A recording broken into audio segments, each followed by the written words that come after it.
मधुबन के बाबा मुरली वाले, आपका क्या कहना,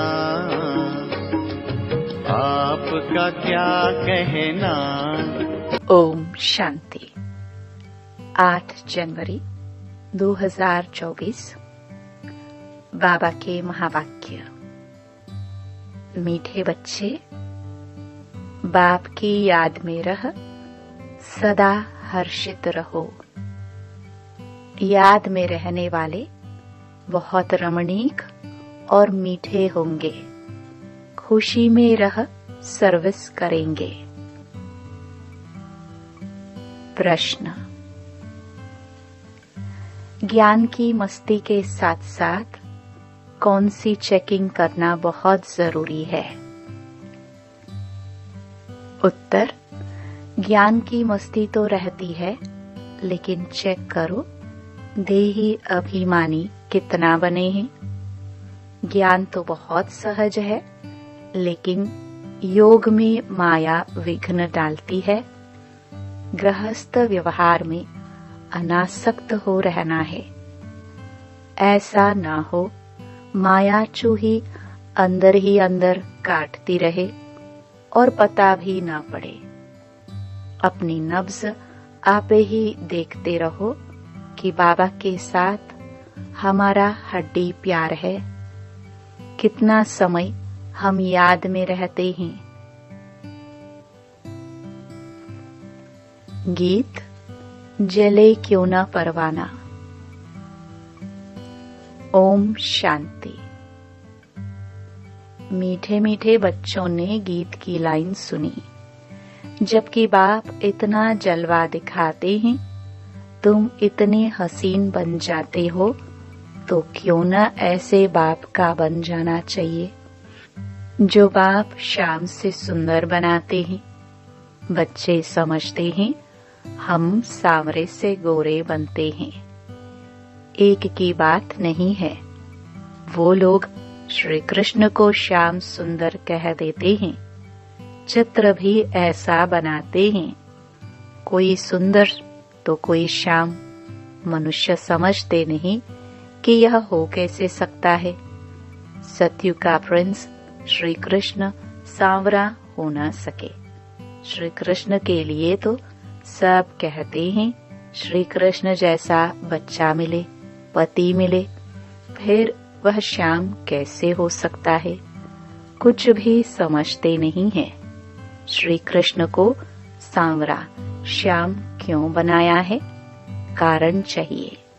यह जो दिखाते हैं सर्प पर डांस किया, ऐसी बात तो हो ना सके। शास्त्रों में ऐसी ऐसी बातें सुनकर कह देते हैं। वास्तव में ऐसी कोई बातें हैं नहीं। जैसे चित्रों में दिखाते हैं शेषनाग की शैया पर नारायण बैठा है, ऐसी कोई सर्प की शैया आदि होती नहीं।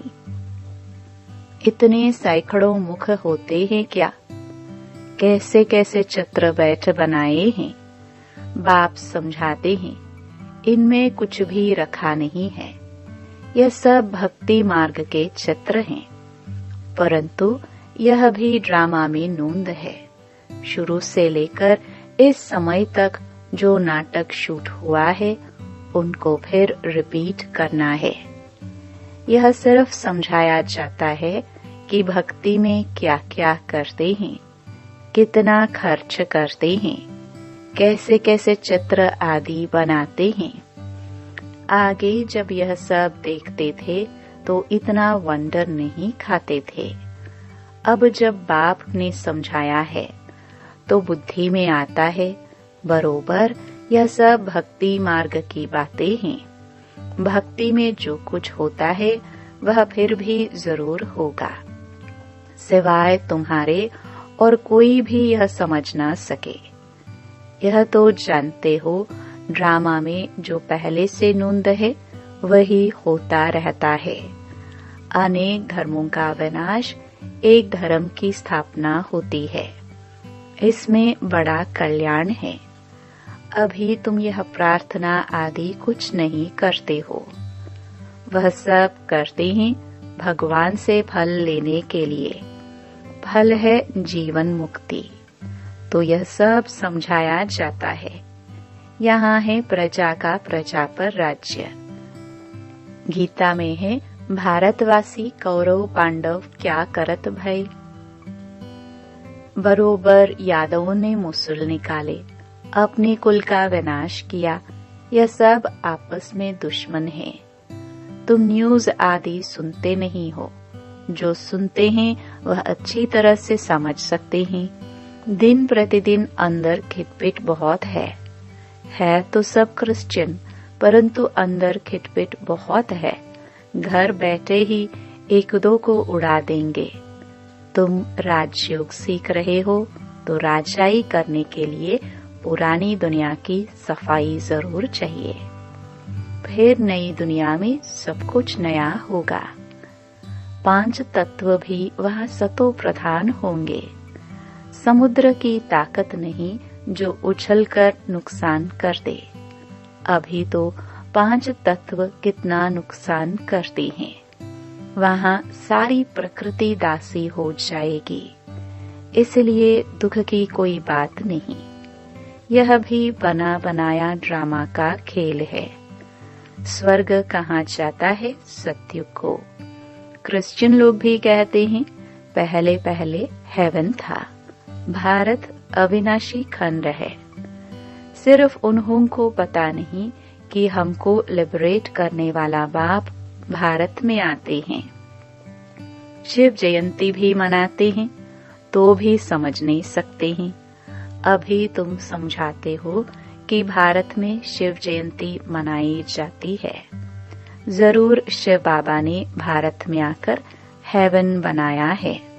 अब फिर बना रहे हैं। जो प्रजा बनने वाले होंगे उन्हों की बुद्धि में कुछ भी बैठेगा नहीं। जो राजधानी वाले होंगे वह समझेंगे बरोबर हम शिव बाबा के बच्चे हैं। प्रजापिता ब्रह्मा भी है। लिबरेटर ज्ञान का सागर खुद बाबा है। ब्रह्मा को नहीं कहेंगे। ब्रह्मा भी उनसे लिबरेट होता है। लिबरेट सबको एक बाप ही करते हैं क्योंकि सब तमो प्रधान हैं। ऐसे अंदर में विचार सागर मंथन चलना चाहिए। हम ऐसी मुरली चलाए जो मनुष्य झट समझ जाए। बच्चे नंबरवार तो होते हैं ही। यह है नॉलेज। इनकी रोज स्टडी करनी चाहिए। डर के मारे पढ़ाई न पढ़ना यह तो ठीक नहीं है। फिर कहेंगे कर्म बंधन है। देखो शुरू में कितने छूटकर आए, फिर कई चले भी गए। सिंध में बहुत बच्चियां आई, फिर हंगामे के कारण कितने दुश्मन बन पड़े। पहले उन्हों को ज्ञान बहुत अच्छा लगता था। समझते थे इनको दात भगवान की देन मिली हुई है। अब भी ऐसे समझते हैं कि कोई शक्ति है। यह नहीं समझते कि परमात्मा की प्रवेशता है।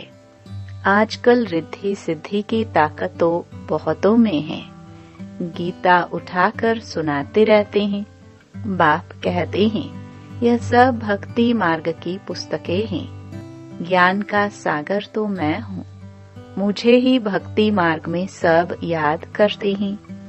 ड्रामा प्लान अनुसार यह भी ड्रामा में नोंद है। साक्षात्कार भी होते हैं। भक्ति मार्ग वालों को भी राजी करते हैं। ज्ञान नहीं उठाते तो उनके लिए भक्ति भी अच्छी, फिर भी मनुष्य सुधरते तो है ना। चोरी आदि नहीं करेंगे। भगवान का भजन करने वालों के लिए कभी भी उल्टी बातें नहीं करेंगे, फिर भी भक्त हैं। आजकल तो भल भक्त हैं, फिर भी बहुत दिवाला मार देते हैं। ऐसे नहीं कि शिव बाबा का बच्चा बना तो दिवाला नहीं मारेंगे। पास्ट का कर्म है तो दिवाला मारते हैं। ज्ञान में आने से भी दिवाला मार देते हैं। इसमें ज्ञान का कोई तैलोक नहीं। तुम बच्चे अब सर्विस पर लगे हुए हो, समझते हो श्रीमत पर सर्विस में लगने से फल पाएंगे। हमको सब कुछ वहाँ ट्रांसफर करना है, बैग बैगेज सब कुछ ट्रांसफर कर देना है। बाबा को शुरू में बहुत मजा आया था। वहाँ से जब निकला तो गीत बनाया, अलफ को मिला अल्लाह, बे को मिली बादशाही। श्री कृष्ण का चतुर्भुज का साक्षात्कार हुआ। समझा द्वारिका का बादशाह बनूंगा, ऐसा नशा चढ़ता था। अब यह विनाशी पैसे क्या करेंगे? तो तुम बच्चों को भी खुशी होनी चाहिए। हमको बाबा स्वर्ग की बादशाही देते हैं, परंतु बच्चे इतना पुरुषार्थ ही नहीं करते हैं, चलते चलते गिर पड़ते हैं। अच्छे अच्छे बच्चे बाबा को निमंत्रण देने वाले कभी बाबा को याद नहीं करते। बाबा के पास पत्र आना चाहिए कि बाबा हम बहुत खुश हैं, आपकी याद में मस्त रहते हैं। बहुत हैं जो कभी याद नहीं करते। याद की यात्रा से ही खुशी जोर से छड़ेगी। ज्ञान में भल कितना भी मस्त रहते हैं, परंतु देह अभिमान कितना है। देही अभिमानी पना कहाँ है? ज्ञान तो बड़ा इजी है, योग में ही माया विघ्न डालती है। गृहस्थ व्यवहार में भी अनासक्त हो रहना है। ऐसा न हो जो माया अंगुरी लगा दे। माया काटती ऐसे है जैसे चूहा। चूहा ऐसे काटता है जो भल खून निकल आए पर पता न पड़े। बच्चों को पता नहीं पड़ता कि देह अभिमान आने से कितना नुकसान होता है। ऊंच पद पा नहीं सकेंगे। बाप से पूरा वर्षा लेना चाहिए। मम्मा बाबा मुआफिक, हम भी तख्त नशीन बने। बाप है दिल लेने वाला। दिलवाड़ा मंदिर में भी पूरा यादगार है। अंदर हाथियों पर महारथी बैठे हैं। तुम्हारे में भी महारथी घोड़े सवार प्यादे हैं। हर एक को अपनी अपनी नब्ज देखनी है। बाबा क्यों देखे? तुम अपने को देखो। हम बाबा को याद करते हैं और बाबा मिसल सर्विस करते हैं। हमारा बाबा के साथ योग है। रात को जागकर बाबा को याद करते हैं। हम बहुतों की सर्विस करते हैं। चार्ट रखना चाहिए। बाबा को हड्डी जिगरी कितना याद करते हैं। कोई समझते हैं हम निरंतर याद करते हैं। यह नहीं हो सकता। कई समझते हैं हम बाबा के बच्चे बन गए बस, परंतु अपने को आत्मा समझ बाप को याद करना है।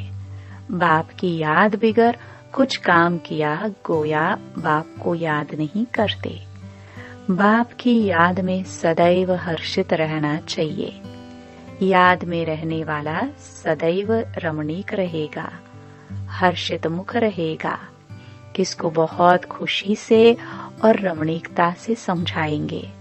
बहुत थोड़े हैं जिनको सर्विस का बहुत शौक है। चित्रों पर समझाना बहुत सहज है। यह है ऊंचे ते ऊंचा भगवान, फिर उनकी रचना हम आत्माएं भाई भाई हैं। ब्रदरहुड है, उन्होंने फादरहुड कह दिया है। पहले शिव बाबा के चित्र पर समझाना है कि यह है सब आत्माओं का बाप, परमपिता परमात्मा निराकार।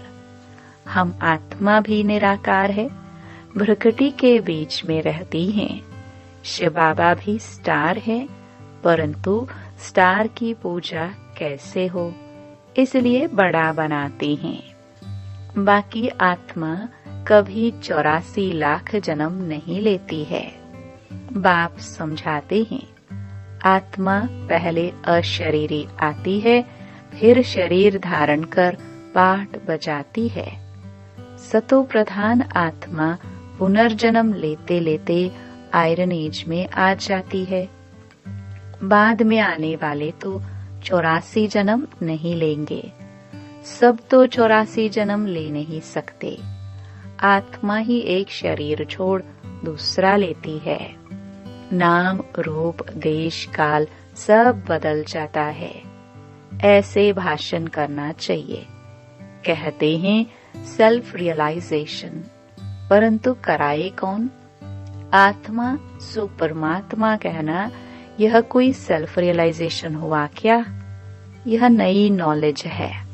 बाप जो ज्ञान का सागर है, पतित पावन है, सर्व के सद्गति दाता है, वही बैठ समझाते हैं।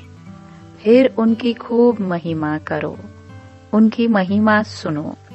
आत्मा का परिचय बताया, अब परमात्मा का भी बताते हैं। उनको कहा जाता है सभी आत्माओं का बाप। वह छोटा बड़ा हो ना सके।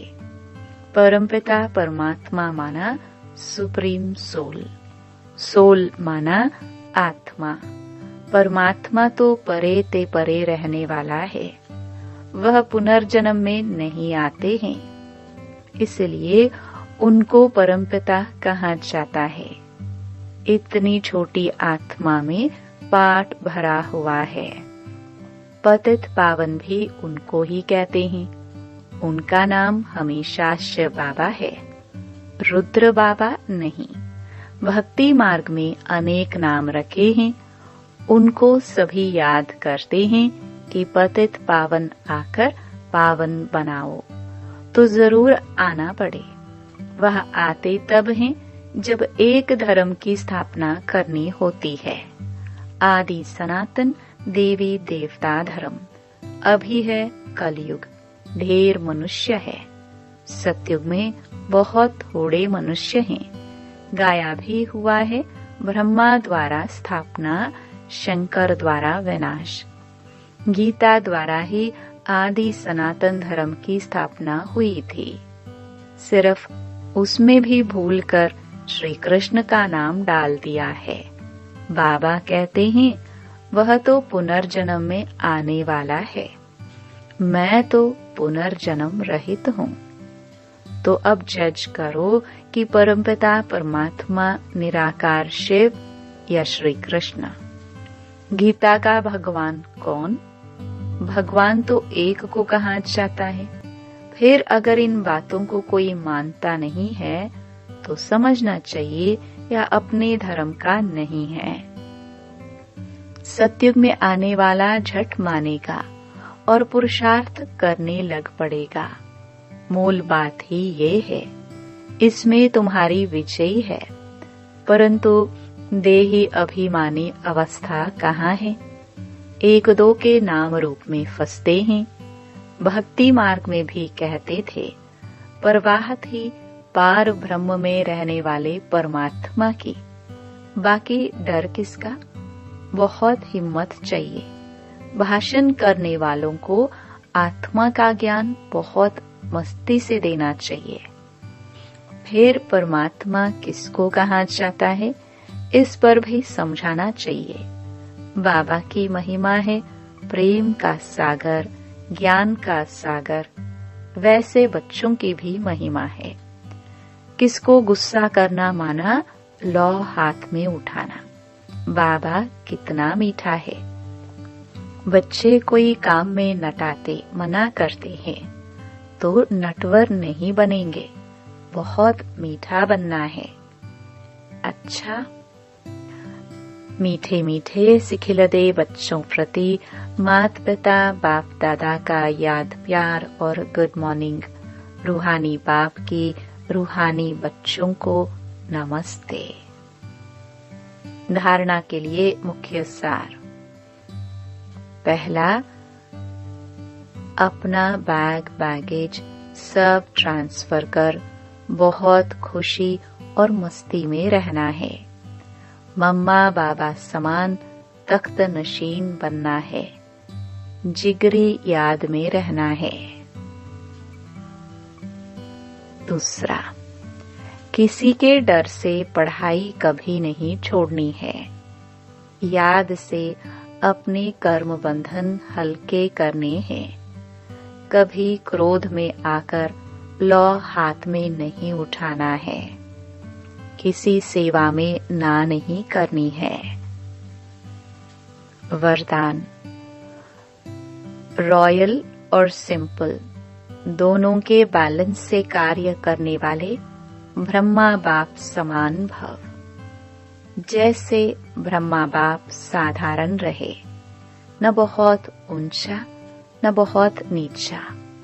ब्राह्मणों का आदि से अब तक का नियम है कि न बिल्कुल सादा हो न बहुत रॉयल हो, बीच का होना चाहिए।